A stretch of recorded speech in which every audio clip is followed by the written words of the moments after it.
ನೀವು continuous start ಇದ್ರು ನೀರು ಕಾಯಿಲೆ ಆಗತ್ತಿತ್ತು. ಈಗ ನಾ ವೀರೇಶ್ ಕೌಟಿಗೆ ಅಂಥೇಳಿ ಮಧುವಾಗಿ ತಾಂಡ ಹತ್ರ ನಾನು ಬಯೋಫ್ಲಾಕ್ ಫಿಶ್ ಫಾರ್ಮಿಂಗ್ ಮಾಡಿದ್ದೆ. ಇದು ನಂದು 2ನೇ ಇಳುವರಿ. ಫಸ್ಟ್ ಇಳುವರಿಯಿಂದ ನಾನು ಅಂದಾಜು 8.5 ಟನ್ನಿಂದ ನಾನು ಒಂದು 6.5-7 ಲಕ್ಷ ಆದಾಯ ತೊಗೊಂಡಿದ್ದೆ. ಸೊ ಈಗ ನೆಕ್ಸ್ಟ್ ನಾನು ಸೀಸನಲ್ಲಿ ಸ್ವಲ್ಪ ಕ್ರಾಪ್ ಇಂಪ್ರೂವ್ಮೆಂಟ್ ಮಾಡಿಕೊಂಡು ಸೀಡ್ಸ್ ಎಲ್ಲ ವೆರೈಟಿ ಚಲೋ ತಂದು ಸುಮಾರು ಒಂದು 17,000 ಮೀನು ಮರಿಗಳನ್ನು ಬಿಟ್ಟಿದ್ದೆ ಇಲ್ಲಿ. ಸೊ ಎಲ್ಲ ಮೀನುಗಾರಿಕೆ ಇಲಾಖೆಯವರು ಎಲ್ಲರೂ ನಾವು ನೋಡಿ ಎಲ್ಲ ಅಪ್ರಿಷಿಯೇಟ್ ಮಾಡಿದರು ಆಲ್ರೆಡಿ ಈ ಥರ ಸಕ್ಸಸ್ ಆಗಿದ್ದಕ್ಕೆ. ಸೊ ಲಾಸ್ಟ್ ಟೈಮ್ಗಿಂತ ಈ ಥರ ಇಂಪ್ರೂವ್ ಮಾಡ್ಬೇಕಂತ ಹೇಳಿ ಸ್ವಲ್ಪ ಜಾಸ್ತಿ ಮಾಡಿದ್ವಿ. ಡೆನ್ಸಿಟಿ ಅವ್ರು ಹೇಳ್ದಂಗೆ ಅಷ್ಟೇ ಮಾಡಿದ್ವಿ. ಬಟ್ ಆದ್ರೆ ಏರಿಯೇಷನ್ ಮಷೀನು ಎಲ್ಲ ಥರ ನಮ್ಮದು ಸವಲತ್ತು ಇತ್ತು ಇಲ್ಲಿ. ಸೊ ಈ ಸತಿ ಮಾಡಿದಾಗ ಸುಮಾರು ಒಂದು 18-20 ಲಕ್ಷ ಖರ್ಚು ಮಾಡಿದ್ದೆ. ಈಗ ಫೀಡು ಮತ್ತು ಸೀಡ್ ಕಾಸ್ಟ್ ಎಲ್ಲ ಸೇರಿ ಅಷ್ಟು ಮಾಡಿ ನಾನು ಇವಾಗ ಇನ್ನೇನು ಇವತ್ತು ತೊಗೊಳಕ್ಕೆ ಬರ್ತಿದ್ರು ಇವತ್ತು. ಅದಕ್ಕೋಸ್ಕರ ನಾನು ಬೆಂಗಳೂರಿಂದ ನಿನ್ನೆ ಬಂದಿದ್ದೆ.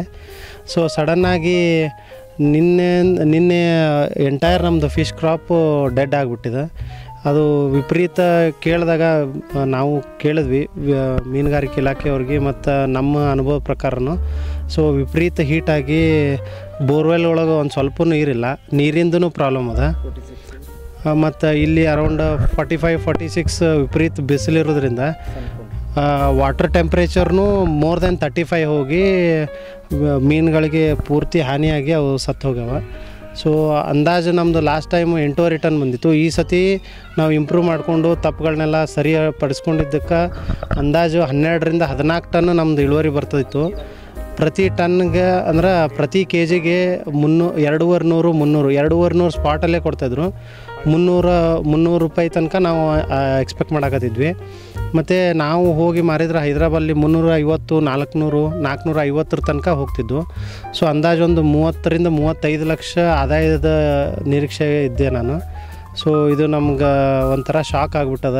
ಏನು ಹೇಳ್ಬೇಕಂತ ಗೊತ್ತಾಗತ್ತಿಲ್ಲ ಈ ಥರ ಆಗಿದ್ದಕ್ಕೆ. ಸರ್ ಎಲ್ಲನೂ ಸೇರಿ ಅರೌಂಡು ಈಗ ನಮ್ದು 12 ಟನ್ ಬಂತಂದ್ರೆ ನಾವು 300 ರೂಪಾಯಿ ಹಿಡಿದ್ರೆ 36 ಲಕ್ಷ ಆಗ್ತೈತೆ ರೀ. ಸೊ ಮತ್ತು ನಮ್ದು ಯಾವುದೂ ಸೈಜು ಸಣ್ಣ ಸೈಜ್ ಇಲ್ಲ ರೀ. 500-600 ಗ್ರಾಮ್ ಯಾವುದೂ ಇಲ್ಲ. ಎಷ್ಟು ಲಾಭ ನಮ್ಮದು ಒಂದು 20 ಲಕ್ಷ ಖರ್ಚಾಗಿತ್ತು ರೀ. 20 ಲಕ್ಷ ಖರ್ಚು ತೆಗೆದ್ರೆ ನನಗೇನಿಲ್ಲ ಅಂದರೂ ಮಿನಿಮಮ್ ಅಂದರೂ 10 ಲಕ್ಷ ಆಗ್ತಿತ್ತು. ಒಳ್ಳೆಯ ರೇಟ್ ಸಿಕ್ತಂತಂದ್ರೆ ನನಗೆ 15 ಲಕ್ಷ ತನಕ ಆದಾಯ ಇರ್ತಿತ್ತು ರೀ. ಸೊ ಈಗ ಕಂಪ್ಲೀಟ್ ನಂದು ಬಂಡವಾಳನೂ ಬರಲಿಲ್ಲ ರೀ. ಎಲ್ಲನೂ ನಾನು ಅಲ್ಲಿ ದುಡ್ದು ಅವ್ರಿವ್ರ ಕಡೆ ಫ್ರೆಂಡ್ಸ್ ಹತ್ರ ಸಾಲ ಮಾಡಿದ್ದು ಎಲ್ಲನೂ ಈಗ ನೀರೊಳಗೆ ಹೋದಂಗೆ ಆಯ್ತು. ಇದ್ರ ಜೊತೆ ನಮ್ಮದು ಬಿಸಿಲು ಸರ್ ವಿಪರೀತ ಬಿಸಿಲು 44, 45, 46 ತನಕ ಹೋಗ್ತದೆ ಇಲ್ಲಿ ಬಯಲಿರೋದ್ರಿಂದ. ಇಲ್ಲಿ ಗಿಡ ಏನೂ ಇಲ್ಲಲ್ಲ. ಸೊ ಇಷ್ಟು ಬಯಲೊಳಗೆ ಅಷ್ಟು ಹೋದ ತಕ್ಷಣ ವಾಟರ್ ಟೆಂಪ್ರೇಚರು ಆಟೋಮೆಟಿಕ್ಕಾಗಿ ರೈಸ್ ಆಗ್ತದೆ. ಈಗ ನಾವೇ 35 ಡಿಗ್ರಿ ಸೆಲ್ಸಿಯಸ್ ಆದ್ರೆ ನಮಗಾಗಲ್ಲ. ಈ ವಾಟರ್ ಟೆಂಪ್ರೇಚರ್ ಅಂಡರ್ ಟೆಂಪ್ರೇಚರ್ನು 35+ ಹೋದಾಗ ಆಕ್ಸಿಜನ್ನು ಕಮ್ಮಿ ಆಗ್ತದೆ. ಮತ್ತು ನೈಟ್ ಒಳಗೆ ಪ್ಲ್ಯಾಂಟಾಂಗ್ ಬೂಸ್ಟ್ ಆಗಿ ಸೊ ಅದರಿಂದನೂ ಕಾರ್ಬನ್ ಡೈಆಕ್ಸೈಡ್ ಜಾಸ್ತಿ ಆಗ್ತದೆ.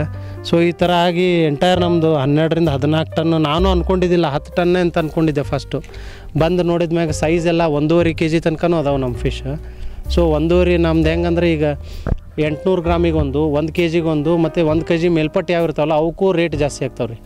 ಈಗ ನಾವು ಇಲ್ಲೇ ಸ್ಪಾಟ್ ಒಳಗೆ ಕೊಟ್ಟರು 350 ತೊಗೊಂಡು ಹೋಗ್ತಾರೆ ರೀ 1.5 kg.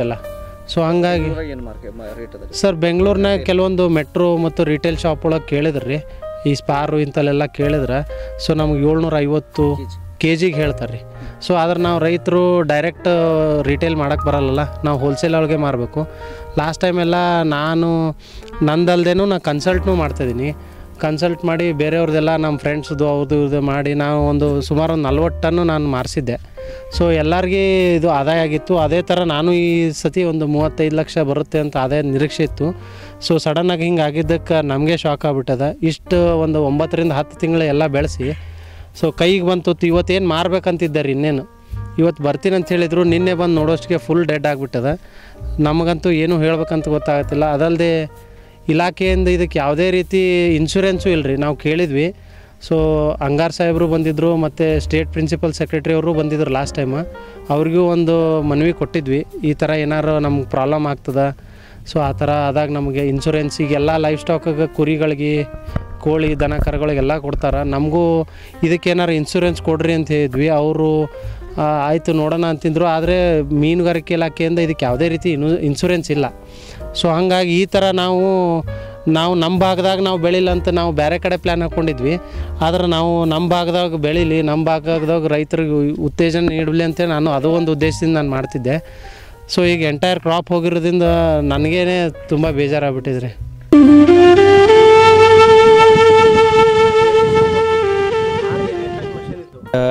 ಎರಡು ವರ್ಷದಿಂದ ಬರಗಾಲ ಇದ್ದಿದ್ದಕ್ಕೆ ಬಿಸಿಲು ಜಾಸ್ತಿ ಐತೆ ಸರ್. ಬಿಸಿಲು ಜಾಸ್ತಿ ಇದ್ದಿದ್ದಕ್ಕೆ ನೀರಿಂದ ಹೀಟ್ ಪ್ರಮಾಣನೂ ಜಾಸ್ತಿ ಆಗ್ಲತ್ತ. ನೀರು ದಿವಸ ಬಿಸಿಲು ಜಾಸ್ತಿ ಆಗ್ಲತ್ತಿದ್ದಕ್ಕೆ ನೀರಿಂದ ಟೆಂಪ್ರೇಚರ್ ಜಾಸ್ತಿ ಆಗ್ಲತ್ತೈತಿ ಇದಕ್ಕೆ. ಆಮೇಲೆ ಅದಕ್ಕೆ ಮೀನುಗಳಿಗೆ ಆಹಾರ ಹಾಕಿದ್ರೂ ಮ್ಯಾಗ ಬಂದು ತಿನ್ನಲಾರ್ದಂಥ ಪರಿಸ್ಥಿತಿ ಆಗಿತ್ತು ಬಿಸಿಲಿಗೆ ಅದಕ್ಕೆ. ಆಮೇಲೆ ಬಿಸಿಲದಿಂದ ನೀರು ಇದ್ದಿದ್ದು 2 ಬೋರ್ಗಳೂ ವರ್ಕ್ ಮಾಡತ್ತಿದ್ದಿಲ್ಲ ನಮ್ಮದು ಅರ್ಧ ತಾಸು. ಯಾಕಂದ್ರೆ ನೀರು ಚೇಂಜ್ ಮಾಡ್ಬೇಕಂದ್ರೂ ಅಷ್ಟಾಗತ್ತಿಲ್ಲ. ನೀರು ಕಂಟಿನ್ಯೂಸ್ ಟೆಂಪ್ರೇಚರ್ ಮೇಂಟೈನ್ ಮಾಡ್ಬೇಕಂದ್ರೆ ನೀರು ಚೇಂಜ್ ಮಾಡ್ಬೇಕಂದ್ರೆ ಬೋರ್ಗಳು ಬತ್ತಿಲಾತಿದ್ದು. ಬೋರ್ಗಳು ಅರ್ಧ ತಾಸು 10 ನಿಮಿಷ ಅಷ್ಟೇ ನಡಿಲಾತಿದ್ದು. ಅದರಿಂದ ಈಗ ಪೂರ್ತಿ ಬಿಸಿಲಿಗೆ ನೀರು ಕಾಯ್ದು ಮೀನುಗಳೆಲ್ಲ ಸತ್ತಾವೆ ಸರ್. ಇದು 17,000 ಮೀನು ಇದ್ದು ರೀ ಇವು. ಈಗ ಒಂದು ಉಳಿದಿಲ್ಲ, ಎಲ್ಲನೂ ಇದಾಗ್ಯಾವ ಸರ್ ಬಿಸಿಲಿಗೆ. ರಾಮಚಂದ್ರ ಕವಟಿಗೆ.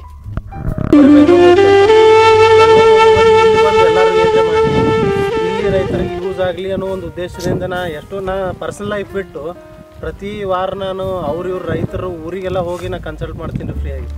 ನಂದು ಉದ್ದೇಶ ಏನಂತಂದ್ರೆ ಎಲ್ಲರೂ ಈ ಕಡೆಯವ್ರು ಬೆಳೀಲಿ ಅನ್ನೋ ಒಂದು ಉದ್ದೇಶ ನಂದು ಭಾಳ ತಲೆಯಾಗಿತ್ತು ರೀ. ನಾ ಎಷ್ಟೋ ಸತಿ ಆ ಜಾಬ್ ನಾ ಬೆಂಗಳೂರಿನಾಗ ಜಾಬ್ ಮಾಡ್ತಿದ್ರು, ಅದನ್ನು ಬಿಟ್ಟು ಇಲ್ಲಿ ಬಂದು ಏನರೇ ಮಾಡ್ಬೇಕಂತಿದ್ದೆ ರೀ. ಈ ಸತಿ ನಂದು ಇಷ್ಟು ಆದಾಯ ಆಯ್ತಂದ್ರೆ ನಾ ಅದನ್ನು ಬಿಟ್ಟು ಇಲ್ಲೇ ಎಲ್ಲರಿಗೂ ಹೇಳಿ ಮಾರ್ಗದರ್ಶನ ಮಾಡ್ಕೊತು ಸೊ ಇದನ್ನೇ ಕಂಟಿನ್ಯೂ ಮಾಡ್ಬೇಕಂತ ನಂದು ಒಂದು ಉದ್ದೇಶ ಇತ್ತು ರೀ. ಸೊ ಲಿಟ್ರಲಿ ಹೆಂಗಂದ್ರೆ ನಾ ಪರ್ಸನಲ್ ಲೈಫ್ನು ಇದಕ್ಕೇ ಡೆಡಿಕೇಟ್ ಮಾಡಿದ್ದೆ ರೀ ಫುಲ್. ನಾ ಇಲ್ಲಿ ತನಕನೂ ನಾ ಪರ್ಸನಲ್ ಲೈಫನ್ನು ನಾವು ಎಲ್ಲರ ಫ್ರೆಂಡ್ಸ್ ಹೋದ್ರು ನಾವು ಎಲ್ಲಿ ಹೋಗ್ತಿರ್ಲಿಲ್ಲ ರೀ. ನಾ ಪಾಂಡಾಗ ಬಂದು ಕುಂದಿರ್ತಿದ್ದೆ, ಇಲ್ಲಾಂದ್ರೆ ಮತ್ತೊಬ್ಬರಿಗೆ ಏನ್ರಿ ಹೇಳಕ್ಕೆ ಹೋಗ್ತಿದ್ದೆ. ಅವ್ರ ಫುಡ್ಡು ಅವ್ರ ಸಮಸ್ಯೆ ಏನೇ ಇದ್ರು ಮೆಡಿಸಿನ್ ಇದ್ರು ಹೇಳಕ್ಕೆ ಹೋಗ್ತಿದ್ದೆ ರೀ. ಇದ್ರ ಬಗ್ಗೆ ನೀವು ಕನ್ಸರ್ನ್ ಯಾರಿಗೆ ಬೆಟ್ಟಾಗಿ ನೀವು ಕನ್ಸರ್ನ್ ಪರ್ಸನ್ಗೆ ಈ ರೀತಿ ಮೀನಿಗೆ ಹಿಂಗೆ ಬಿಸಿಲು ಹಿಂಗೆ ಆಗ್ತಂದ ತಕ್ಷಣ ಅದಕ್ಕೆ ಕೋಲ್ಡ್ ಇಡ್ಲಿಕ್ಕೆ ವಾಟರ್ ಸರ್ ಏರಿಯೇಷನ್ ಕೊಡ್ತಿದ್ದೀವಿ ರೀ. 6 ಏರಿಯೇಷನ್ ಮಷಿನ್ ಇತ್ತು. 6 ಏರಿಯೇಷನ್ ಮಷಿನ್ನು ಸ್ಟಾರ್ಟ್ ಮಾಡ್ತಿದ್ದೀವಿ ರೀ. ಈ ಯಾವ ಥರ ಬಿಸಿಲು ಅಂದ್ರೆ ರೀ ನೀವು ಕಂಟಿನ್ಯೂಸ್ ಸ್ಟಾರ್ಟ್ ಇದ್ದರೂ ನೀರು ಕಾಯಿಲಾಗತ್ತಿದ್ರಿ. 6 ಮಷಿನ್ ರೀ. ಆ್ಯಕ್ಚುಲಿ 4 ಮಷಿನ್ ಹೇಳ್ತೀನಿ ರೀ, ನಾನೇ ಸಜೆಸ್ಟ್ ಮಾಡ್ತೀನಿ. ಈಗ ಇಲ್ಲಿ 6 ಮಷಿನ್ ಇದ್ರೂ ಕಂಟಿನ್ಯೂಸ್ ರೊಟೇಷನ್ ಇದ್ರೂ ಇದು ಆಗತ್ತೆ ರೀ, ವಾಟರ್ ಹೀಟ್ ಆಗತ್ತದ ರೀ. ಅಷ್ಟೇ ರೀ. ಇಷ್ಟೇ ಫೀಟ್ ಇರಬೇಕು, ಇದೇ ಡ್ರೈನೇಜ್ ಈ ಥರ ಇರಬೇಕು, ಈ ಥರ ಎಲ್ಲ ನೋಡ್ಕೊಂಡೇ ಮಾಡಿದ್ದದ ರೀ. ಮತ್ತು ಕಂಪ್ಯಾರಿಟಿವ್ಲಿ ಹೆಂಗಂದ್ರೆ ಮತ್ತೊಂದು ಕಡೆ ಬೆಳೆದಾಗ 1.5 kg ಹೋಗ್ತದೆ ರೀ. ಬೇರೆ ಕಡೆ ಬೆಳೆದ್ರೆ 1 kg ಬೆಳಿಲಕ್ಕ ನನ್ನ ಅಂತೇಳಿ 1.25 to 1.3 kg ಇಷ್ಟ ಹೋಗ್ತದೆ ರೀ.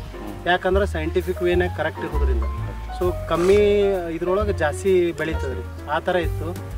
ಈ ಸತಿ ನಾ ಇದನ್ನ ಏನರ ಮಾಡಿದ್ರೆ ಅದನ್ನು ಅಲ್ಲಿಂದ ಬಿಟ್ಟು ಇಲ್ಲಿ ಬಂದು ಇಲ್ಲೇ ಎಲ್ಲರಿಗೆ ಗೈಡ್ ಮಾಡ್ಕೋತ ಇಲ್ಲ ಇಲ್ಲೇ ಫೀಡ್ ಯಾವುದೂ ಇಲ್ಲರಿ ಇಲ್ಲಿ ಕರ್ನಾಟಕದಾಗ. ಸೊ ಇಲ್ಲಿ ಏನರ ಫೀಡ್ದು ಒಂದು ಏನರ ಸ್ಟಾರ್ಟ್ ಮಾಡಿ ಇಲ್ಲಿ ನಮ್ಮ ರೈತರಿಗೆ ಯೂಸ್ ಆಗ್ಬೇಕಂತ ನನಗೊಂದು ಭಾಳ ಉದ್ದೇಶ ಐತೆ ರೀ.